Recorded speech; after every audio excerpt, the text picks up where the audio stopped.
Hello everyone, welcome back to a new vlog. तो आज है 29 दिसंबर और मैं जा रहा हूँ अपनी फैमिली ट्रिप पर नेपाल घूमने के लिए।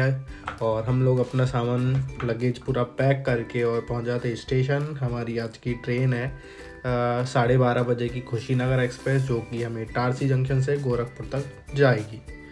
तो हम पहुंच जाते हैं स्टेशन और यहाँ पे हमारी ट्रेन कुछ लेट है। तो ये है मेरी फैमिली, हम लोग सब अभी वेट कर रहे हैं ट्रेन का और जा कर के देखते हैं। 1 घंटे का टाइम तो डिले तो दिखा रहा है ट्रेन पर।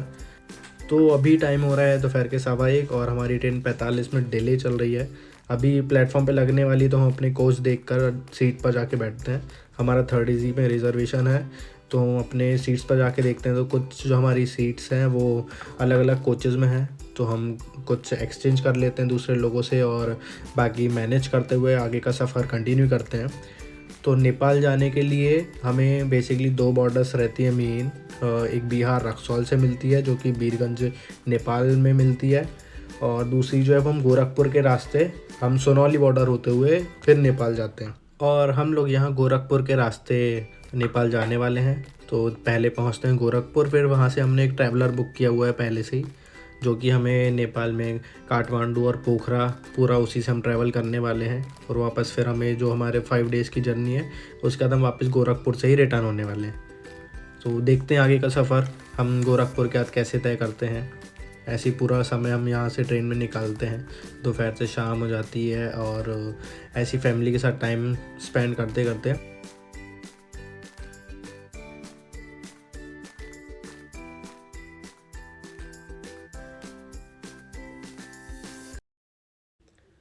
तो सुबह उठकर मैं देखता हूँ बाहर, तो हम गोरखपुर सिटी आ चुके हैं और ट्रेन जो है अभी स्टेशन लगने वाली है कुछ टाइम में। अभी टाइम हो गया है सुबह के 9, तो हमारी ट्रेन 2 घंटे डिले चल रही थी। तो सुबह 7 बजे का टाइम था इसका, और हम बाहर निकल के देखते हैं तो कुछ ऐसा व्यू आता है जंक्शन का, गोरखपुर जंक्शन का। और वैसे ये इसका लास्ट स्टॉप है, तो बस अब यहाँ से हमें भी उतरना है और हम जाते हैं बाहर थोड़ा फ़ोटो सेशन करके, सारा लगेज ले करके बाहर जंक्शन के बाहर, और जहाँ हमें हमारे ट्रैवलर वाले भैया मिलने वाले हैं।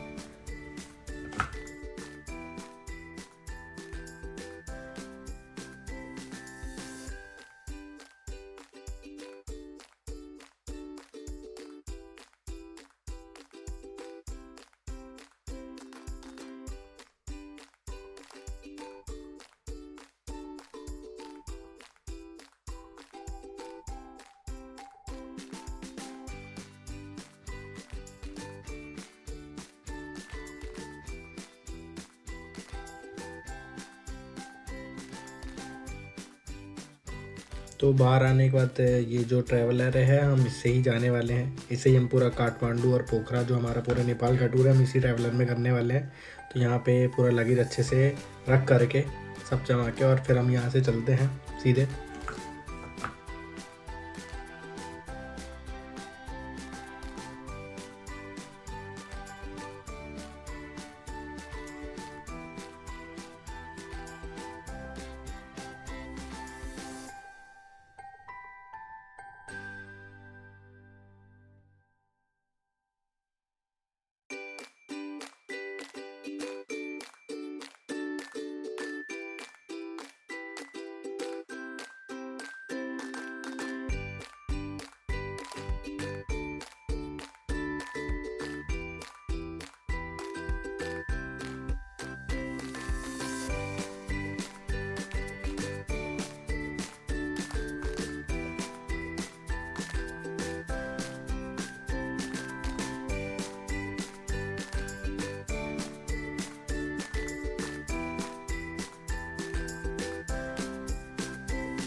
तो करीब 1 घंटे ट्रैवल करने के बाद हम रुकते हैं नाश्ते के लिए बाहर, और सुबह का टाइम है, काफ़ी ठंड है यहाँ पर।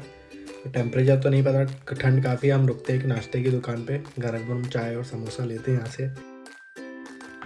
और इसके बाद बैठते ही हमारे जो ट्रैवलर वाले भैया हैं वो बताते हैं कुछ डॉक्यूमेंट्स वगैरह हमें बनाना पड़ता है जब हम ऐसे बॉर्डर क्रॉस करते हैं, तो उसके लिए कितने मेंबर्स हैं उसका एक साइन करके देना पड़ता है, एक एप्लीकेशन लिखना पड़ता है और सबकी मेंबर्स के नेम और जो एज है वो लिख के देना पड़ता है। ऐसा वो फिर ऑफिस में सबमिट होते हैं, फिर आगे 2 जगह भी चेक होते हैं। तो अभी आगे देखते हैं कि क्या क्या प्रोसेस होता है, ये तो उन्होंने बताया। अभी बॉर्डर पहुँच कर हम देखते हैं।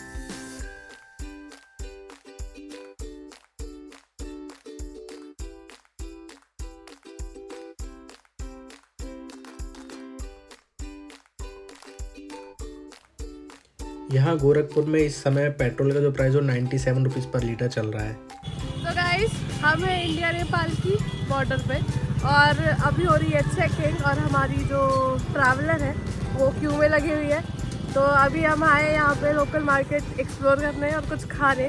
तो जब चेकिंग हो जाएगी फिर हम जाएंगे नेपाल। ये है राहुल और ये है तनु।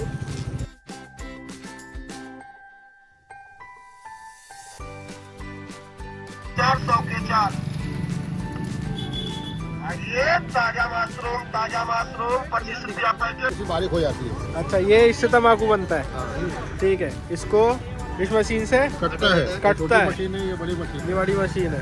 ठीक है, और फिर ऐसे बनता है। हाँ, ऐसे बन जाता है। ये पाउच चूना भी देते हैं हम लोग। अच्छा, ओहो, चूना चाहिए चूना। कत्था भी है क्या? नहीं, कत्था पान में लगाया था आया है ये बना हुआ मम्मी के लिए। बाप लोग की तरफ चलता होगा तो बुढ़िया चलता होगा, हेलमेट खरीद चलता होगा वो। ये यहाँ का लास्ट खाना है, इसका नेपाल लग जाएगा।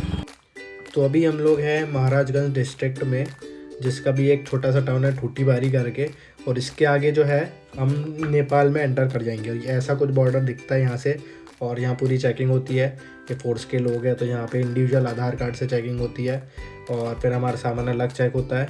तो उसके बाद हम ऐसे बाय वॉक हमें क्रॉस करके बॉर्डर ऐसे आगे जाना पड़ता है, फिर हमारी गाड़ी सामान अलग चेक होके आता है। ये सब होने में हमें बॉर्डर पे लग जाते हैं 1.5 घंटे, डॉक्यूमेंट सबमिट होने और पूरा चेकिंग के बाद आने में। और इसके बाद हम आगे बढ़ के पहले करेंसी एक्सचेंज करवा लेते हैं। तो इंडियन 100 रुपीज़ यहाँ पे 160 नेपाली रुपीज़ होता है। तो हमने यहाँ पे करेंसी एक्सचेंज करवाया। बॉर्डर में आगे आते ही यहाँ पे भी डॉक्यूमेंट सबमिट होना था एक ऑफिस में, फिर उसके बाद हम एक ले लेते हैं सिम और यहाँ से बढ़ते हैं आगे।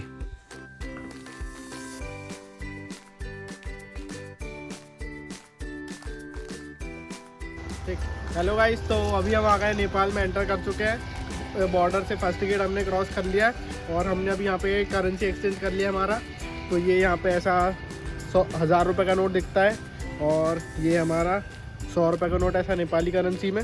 पीछे एनिमल्स बने हुए हैं ऐसे, और सामने साइड क्या है, माउंटेन्स है। हमने सिम भी लिया एक, तो ये हमें 150 रुपये का सिम पड़ा है, जिसमें 4 GB डेटा मिला हमें। तो हमने एक सिम लिया और करेंसी एक्सचेंज वहीं बॉर्डर के पास ही हो गया था एंटर करते हुए। और अभी हम यहाँ पे दूसरी जगह रुके हैं, जहाँ पे ये कार्यालय कोई ऑफिस है, जहाँ पे पेपर्स वगैरह होते हैं, मतलब पेपर्स का कुछ काम होता है। और मतलब हम नेपाल में एंटर कर चुके हैं, तो कुछ डॉक्यूमेंट्स वगैरह वेरीफाई और कुछ होता है, तो वो सब करने के लिए हमारे जो ड्राइवर भैया हैं वो गए हुए हैं और अभी हम यहाँ पे रुके हैं। वैसे तो गोरखपुर एंटर करने के बाद हमें सोनौली बॉर्डर से आना था, बट क्यू ज़्यादा होती है, वहाँ ज़्यादा टाइम लगता है, इसलिए हम दूसरे बॉर्डर से आते हैं। और यहाँ का जो फर्स्ट व्यू है, यहाँ के कुछ गाँव खेत ऐसे दिखते हैं। नेपाल एंटर करते से ही हमें वैसे तो रोड बड़ा ही ख़राब मिला था, रास्ते में कुछ गांव साइड का रोड थोड़ा अच्छा था, बट हम जैसे ही थोड़ा और आगे आते हैं और जैसे कि पूरा पहाड़ साइड में बना हुआ है काठमांडू जो हम जा रहे हैं, तो यहाँ पे पूरा ही रोड हमें ख़राब मिलता है। कंस्ट्रक्शन चल रहा है, तो पूरे ही रोड पे हमें कंस्ट्रक्शन मिलता है, पूरा स्टार्टिंग से एंड तक सब जगह काम चल रहा है। तो ये एक थोड़ा अच्छा एक्सपीरियंस नहीं रहा हमारा ट्रैवलिंग के पर्पज़ से। तो फाइनली काफ़ी देर ट्रैवल करने के बाद हमें एक सिटी मिली। यहाँ पे कुछ अलग टाइप से घर दिखते हैं, हमारे इंडिया में जैसे हैं वहाँ से थोड़े अलग घर हैं, और यहाँ पे थोड़ा अच्छा हमें रोड भी मिलता है। तो अभी हमें करीब हम 2 बजे बॉर्डर से निकले थे और हमें बज गया 5। और एक चीज़ हमने नोटिस करी है, अंधेरा थोड़ा और जल्दी होने लगता है। तो शाम में करीब 5:30 बजे इस टाइम पे अंधेरा होने लगता है। तो हम कोशिश यही रहेगी कि हम ज़्यादा ट्रैवल कर सकें डे लाइट में।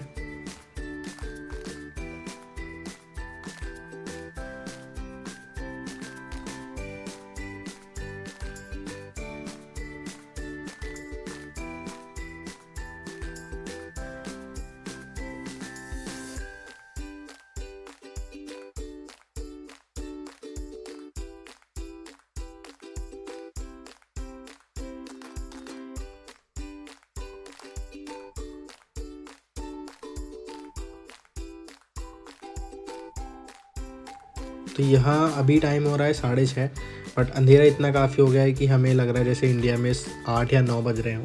तो इतना अंधेरा हो चुका है और हम यहाँ रुके हैं कहीं हाईवे के पास, एक चाय के लिए दुकान थी तो हम वहाँ पे रुकते हैं। तो इतना ट्रैफिक देख के लगता तो ये हाईवे है, बट कंस्ट्रक्शन के पर्पज़ से तो बहुत हमें लगभग 80% जो रोड मिला अभी तक ख़राब ही मिला है। और गोरखपुर से काठमांडू जो है वो लगभग 370-75 किलोमीटर दूर है, तो ट्रैवलिंग में काफ़ी टाइम लगेगा हमें। अभी तो हम बहुत कम ही ट्रैवल किए हैं, बट यहाँ पे अभी शाम का ज़रा 7:15 और शॉप्स काफ़ी जल्दी क्लोज़ हो गई है। कोई सिटी है ये। और इसके बाद हम थोड़ा आगे जा कर के टाइम हो रहा था तो रुकते हैं खाने के लिए एक मारवाड़ी रेस्टोरेंट में, क्योंकि यहाँ पे सब कुछ जल्दी बंद होता है तो फिर ज़्यादा लेट में हमें खाना भी नहीं मिलेगा। गुलाब जामुन को बोलते हैं लाल मोहन, चाय को बोल दिया सिया, रसगुल्ले को बोल दिया रसभरी, अलग अलग नाम सबके। सही है।